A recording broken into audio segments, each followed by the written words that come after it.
लोहगाववरून trip पडली मित्रांनो आपल्याला डायरेक्ट इकडं कुसगावसाठी. कुसगाव डॅम जवळ इथं रिसॉर्ट नाही का, इकडं आलोय. 700 रुपयाला ट्रिप होती.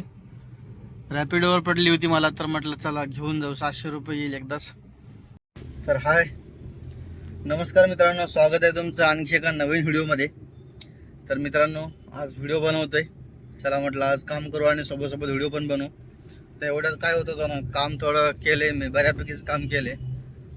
व्हिडिओ कधी बनवता नाही ना, ट्रिप मिस होतात, चांगल्या ट्रिप मिस होतात, त्यामुळं व्हिडिओ बनवला नाही 8 दिवस. सो आज म्हटलं चला व्हिडिओ बनवू. आज आहे सॅटर्डे आणि बघू हा व्हिडिओ पूर्ण बनतो का. तर आता आपण निघालोय काम, चाललोय मी बघा CNG भरायला. आता नगरपट्टामधून गाडी काढली आणि CNG भरायला चाललोय. CNG काहीच नाही आपल्याकडं आणि बघू आजचा बिझनेस किती होते. तर CNG भरलाय, 763 रुपयाचा CNG बसलाय. आणि त्यानंतर एक 398 रुपयाची ट्रिप ओलाला वाजली होती, पण ती काही ट्रिप बसली नाही. त्यानंतर मला एक 169 रुपयाची ट्रिप वाजली 9 किलोमीटरला. म्हटलं चला घेऊन टाकू, कारण की मला माहिती आहे एका जागेवर टाइमपास केल्याने आपल्या दिवसभराच्या बिझनेसवर काय इफेक्ट होतो. त्यामुळे ती ट्रिप घेतली पटकन आणि तिथं त्यांना सोडलंय स्टेशनजवळ. लगेच तिथून एक पडली आपल्याला चारोळी बुद्रुक. तर बघा आता इथं चारोळी बुद्रुकला आलेलो आहे. आता हे बघा DY पाटील कॉलेजजवळ आपण थांबलेलो आहे इथं. तर आता इथं नेटवर्कचा प्रॉब्लेम, जिओला नेटवर्क खूप कमी दाखवते. तर बघू आता थोडं समोर जावं लागेल, कारण की नेटवर्क कमी असेल तर ट्रिप तर येणारच नाही आणि ॲक्सेप्ट पण होणार नाही, ओलाचा तो प्रॉब्लेम आहे. तर बघू आता इथून आपल्याला कुठली ट्रिप भेटते, थोडं समोर जावं लागेल. नेटवर्क नसेल तर काही फायदा नाही. लोहगाववरून ट्रिप पडली मित्रांनो आपल्याला डायरेक्ट इकडं कुसगावसाठी. कुसगाव डॅम जवळ इथं रिसॉर्ट नाही का, इकडं आलोय. 700 रुपयाला ट्रिप होती.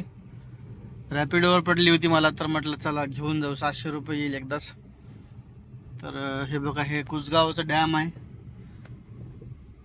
तर आता इथून फेज 3 आहे, 4 किलोमीटर आहे काहीतरी.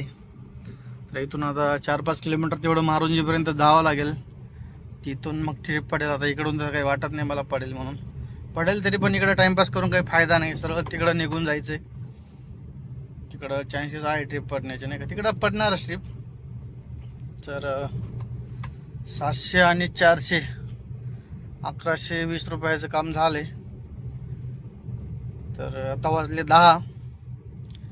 तर आता आपल्याला तिकडून परत एक घराकडची 400-500ची पडेल 100%. तर ती घेऊन जाऊ. तर आता उबेर बंद केले मित्रांनो मारायचं मी. रॅपिडो आणि ओलाच मारतोय. रॅपिडो ओलावर थोड्या ट्रिपा पडतात चांगल्या म्हणून मारतोय. मला कसं पार्ट टाइममध्ये काम करत असतो, कमी वेळ काम करत असतो, त्यामुळं उबेरवर ना 150, 200, 300च्या ट्रिपा पडत होत्या. असं नाही, उबेर खूप चांगलं ॲप आहे, पण म्हटलं थोडं स्विच करून बघावं. मी 6 महिन्यापासून एकाच ॲपवर काम करत होतो. तर थोडं ओला आणि उबेरला काम करतोय सध्या, ओला आणि रॅपिडोला. आता ही 700 रुपये ट्रिप घेतली, 4 किलोमीटर एमटी गेलेलं परवडले, पण 700 एकदा झाले ना, त्यामुळे ही ट्रिप घेतली. आता मोठी ट्रिप आली की सोडत नाही मी, तो फंडा यूज करतोय. जी ट्रिप मोठी दिसली ना, 400, 500, 600, डायरेक्ट दाबतोय मी. ॲक्सेप्ट होऊन जातं आणि बघत नाही कुठं जायचं काय जायचं बघू. नंतर ती ट्रेस सोडल्यावर मग ते जमून जातं सेटिंग बरोबर. आणि असं जर आपण चेक करत बसलो हे लोकेशन कुठं आहे ते लोकेशन कुठं आहे, तर थोडं अवघड होऊन जातं मग बिझनेस करणं. सो असो, तर जाऊ हिंजेवाडीमध्ये, बघू कुठली ट्रिप पडते ते आता आपल्याला. ते बघा राव, डोंगरावर सोसायटी तिकडे दिसणार नाही आता मोबाईलमध्ये. आता एका हाताने गाडी चालवतोय, समोरून पण गाड्या येते. सगळ्या डोंगरावर सोसायट्या बांधल्या इकडं.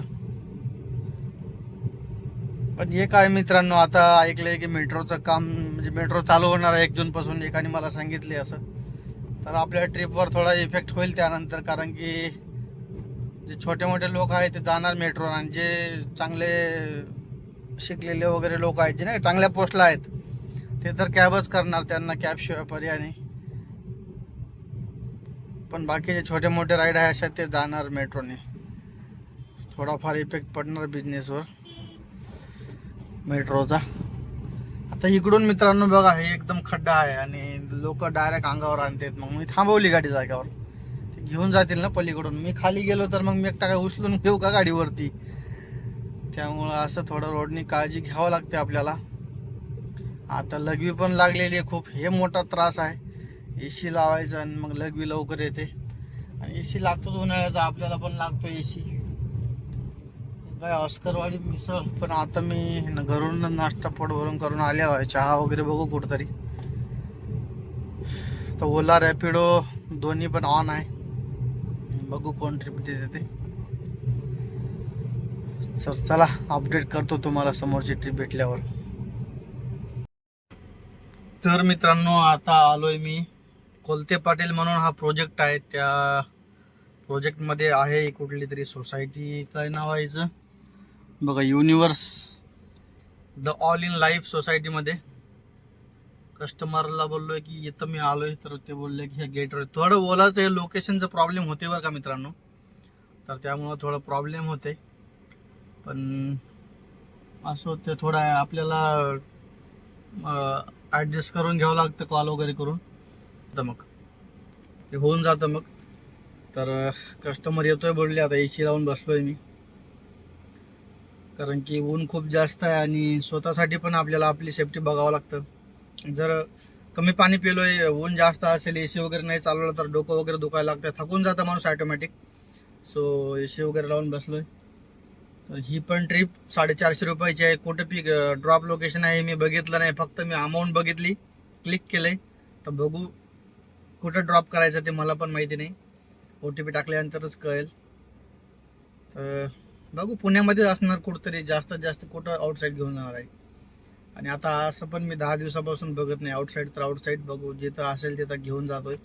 MT एच काम पडलं तर MT, पण असं होत नाही, कधीतरी रेअरली एखाद्या वेळेस होऊन जातं असं. तर बघू आता कुठं कळवतो तुम्हाला पिकअप लोकेशन, OTP टाकल्यानंतर ड्रॉप लोकेशन कुठं आहे ते. पण आता मित्रांनो खूप जास्त सोसायटी झाल्या सगळीकडे, हिंजेवाडीमध्ये, इकडं तिकडं जिथं जे गेले तिथं सोसायटी आहे सगळीकडं. किती भारी लोकेशन दिसते बघाय. अल्ट्रा वाईड मध्ये शूट करतोय मी, हा अँगल किती भारी दिसते बघा सोसायटीचं लोकेशन. तर बघू कस्टमरची वाट, आता 2 मिनिटं झाली, येतो बोलले 2 मिनिटात. 2 मिनिटं म्हणजे कस्टमर आरामशीर आपल्याला 5 मिनिटं घेतात. कोणी कोणी येतात बघा रेडी राहतात, पण 5-7 मिनिटं आरामशीर घेतात कस्टमर. तर बघू असं पण ही ट्रिप कॅन्सल करून दुसरी शोधायची म्हणल्यावर आणखी 5-10 मिनिटं, 15 मिनिटं, अर्धा तास जाऊ शकते. त्यामुळं ह्यालाच घेऊन जायचंय, येऊ द्या त्याला.